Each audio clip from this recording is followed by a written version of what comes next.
In a story that seemingly came out of nowhere, Conor McGregor was arrested overnight on Monday for allegedly smashing, stealing a cell phone outside of a Miami hotel. So I'll read the story and talk about what happened here. So it says the former two-division champ is being charged on 2 counts for allegedly smashing a fan's phone early Monday outside a famous Miami Beach hotel. The Miami Beach Police Department confirmed with MMA Fighting. McGregor was arrested at 5:56 p.m. local time Monday on charges of strong-arm robbery, a second-degree felony, and criminal mischief, a third-degree felony. Per the arrest affidavit obtained by MMA Fighting, McGregor is being held at Turner Guilford Night Correctional Center on a total bond of $12,500. And here's a clip of him being released from jail. So in the text, it just says footage from moments ago as MMA star Conor McGregor leaves jail in Miami-Dade County. He was arrested earlier today after allegedly smashing a man's phone and taking it. Read the latest here. So that's CBS 4 Miami. And a whole lot going on here. Although I do gotta say, this is kind of like a big thing with celebrities, and it's really weird to me, like why all these people with cameras feel the need to just go swarm around him when he's walking out of jail. Like, is the footage really that special? I guess I'm part of the problem right now because I'm watching the footage, so I guess they get the views from people like me being dumbasses, and they feel like, okay, fine, well, this is worth getting, but I don't know. I just don't think it's all that valuable.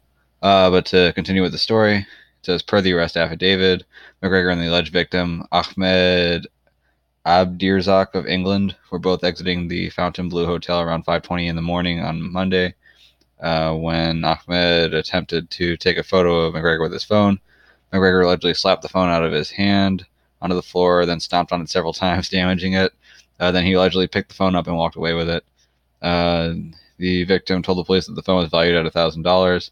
I think the reason why 1,000 is a big number here is because I think that ups the severity of the theft. So if you steal something that's like $5, for example, it's not as severe a crime as if you steal something that's $1,000. So I think that's why they're pointing it out. I think it was an iPhone as well. They're saying that that hotel is home of the famous Miami nightclub Live.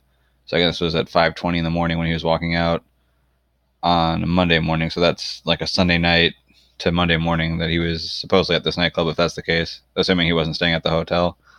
McGregor's attorney, Samuel Rabin of Rabin and Lopez, PA, issued the following statement on the incident to MMA Fighting.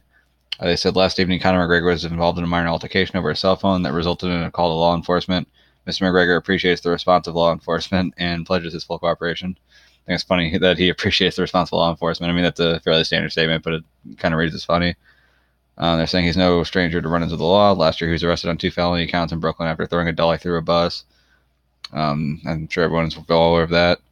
It says, per multiple reports, McGregor just recently completed his 25 hours community service in relation to that offense at 2 Brooklyn churches. Just some information on when he last fought. They're saying both suspensions are retroactive. So there are a few different ways to look at this case here. If you're looking at it just on that specific case, in terms of him deciding that he wanted to just slap a man's phone, knock it to the ground, destroy it, and then take it away with him, on its own, is that the most severe thing that he can do, especially if he's throwing a dolly at a bus? I mean, not really. I think to an extent, some people can understand the idea of a fan just like putting a phone in your face and taking a picture and not wanting anything to deal with it. Does that mean that you actually are free to destroy it and then take it away? No. There's some questions on why he felt the need to take it away. Was he doing something that he shouldn't have been doing? Was he with another girl, for example?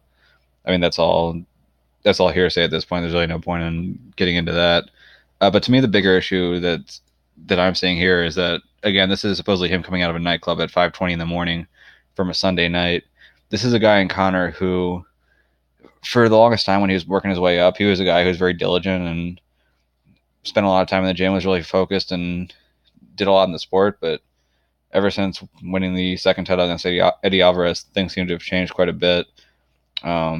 We've seen a lot of positive posts on Twitter and other social media outlets recently about him, where he's either talking about fights that are happening, he's talking about matchups that he wants to get involved in, he's putting up sparring footage.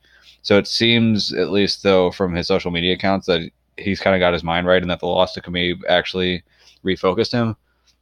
But if he's out clubbing until like 5:30 in the morning on a Sunday night / Monday morning, that's not a great sign. And these aren't the types of things that you're going to see on social media, so we can really only go by what we see. But this is kind of a normal thing for him, where he's just out clubbing super late and apparently in some sort of state of mind where he thinks that's an okay act to do. It really makes me wonder how hard he's really working right now, how serious he's taking everything. We still don't know who his camp is right now. We know that he's been popping into different gyms here and there, but I don't even know who he's training with on a daily basis. He's put out some sparring footage where he hasn't quite looked as sharp as we're used to seeing him. So to me, what this tends to show me is that there's a trend with him that maybe isn't as positive as he's trying to let on. Because right now he's trying to let on that he's focused again. He's back to his old self, but that's really not what I'm seeing right now. I'm seeing someone who's lost focus. I'm seeing someone who just really they made a lot of money and now they're just enjoying the life, and it's really unfortunate because for him for so long he was really good about everything. Like he did a good job of staying in the gym, did a good job of staying out of trouble. But now we've got the criminal charges in New York with the dolly in the bus. We've got these criminal charges.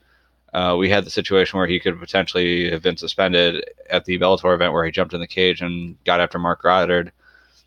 So it seems like the fame and the money really are starting to get to him, and it's a bummer because a guy like him, he's got a great story. He's a guy who was a plumber at one point. He was living on welfare. He put in all his time, his focus, his effort into getting into MMA, into really rising to the top and making some money and doing right by his family when he does, and he did all that. But in the process, it seems like he's kind of got lost in the lifestyle, and that's always something you get worried about anytime a fighter works his way to the top. But that especially seems to be the case with Conor. And one of the things that's unfortunate about it is that a thing I see, one of the great things about capitalism, and he's from Ireland, but a lot of what he did was in America, is that you can really see an opportunity for you to go from a lower class and then be able to climb up to a higher class. But not only can you see it, but you can actually do it. And in his case, he obviously did it. But oftentimes when you're in a lower class, a lot of the things that you hear about the upper class, or a lot of the things that you hear about what you would do if you were in the upper class, a lot of it's about about wasting money, about making stupid purchases, about making stupid decisions with women. And you kind of identify like what happiness is going to mean when you have all this money. But then once you actually get the money, you go down that path and you find it really isn't bringing you that much happiness. So for him, instead of just locking things down with D and having a nice family life, training as hard as he always used to, it seems like he wants to get involved in all the stuff where it's buying expensive clothes, buying expensive jewelry, partying late at night. I'm sure there may or may not be some party drugs that are rather expensive that he's partaking in. We've seen some pictures come out with him with some other girls where he's had his hand in places that I'm sure D Devlin isn't all too happy about. So, it's unfortunate. He's kind of living sort of like that rap lifestyle, that lifestyle that is advertised to people who are kind of in the lower rungs of society that are trying to work their way up. But unfortunately for him, once he did work his way up, he didn't really move past it. He just kind of saw that as something that he still wanted to do, and that's really where he's at right now.